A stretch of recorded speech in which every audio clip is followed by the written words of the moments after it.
एक बार की बात है, एक राज्य में एक राजा रहा करता था। राजा बहुत ही अच्छा था।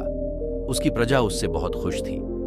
राजा बाकी राजाओं की तरह तलवारबाजी और घुड़सवारी में तो माहिर था ही, लेकिन उसके पास एक अनोखा हुनर भी था। राजा के पास कालीन बुनने का एक बहुत ही कमाल का हुनर था।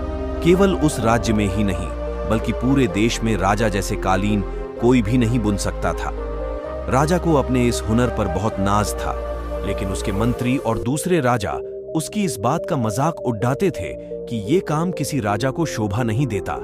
इसलिए राजा ने कालीन बुनने का काम बंद कर दिया और ये फैसला लिया कि वो कभी कालीन नहीं बुनेगा। एक दिन जब राजा अपने सैनिकों के साथ जंगल में शिकार के लिए गया हुआ था, तब वो गलती से अपने सैनिकों से अलग हो गया। राजा को जंगल में अकेला देखकर जंगल में रहने वाले डाकुओं ने राजा को पकड़ लिया। वो इस बात से अनजान थे कि वो एक राजा है। उन्होंने राजा की तलाशी ली, लेकिन उन्हें कुछ खास मिला नहीं, जिसके कारण उन्होंने राजा को मारने का निर्णय लिया।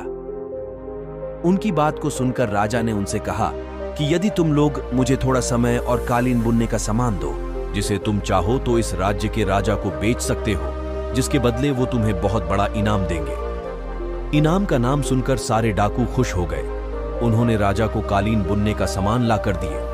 राजा ने उनके लिए कुछ कालीन बनाकर तैयार कर दी, जिस लेकर कुछ डाकू राजा के महल में उन कालीनों को बेचने के लिए गए। जैसे ही उन्होंने कालीन राजा के मंत्रियों और रानी को दिखाई, तो वो समझ गए कि ये राजा ने ही बनाई है।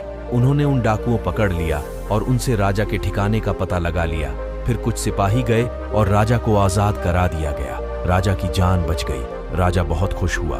उसने सोचा कि जिस हुनर को वो बेकार समझता था, आज उसी ने उसकी जान बचाई। कभी कभी हम दूसरों की बातों में आकर अपना हुनर बर्बाद कर देते हैं, जो कि बहुत कीमती होता है। काम कोई भी छोटा या बड़ा नहीं होता। यदि हम हर काम को पूरी मेहनत और ईमानदारी से करें, तो हमें सफलता जरूर मिलती है।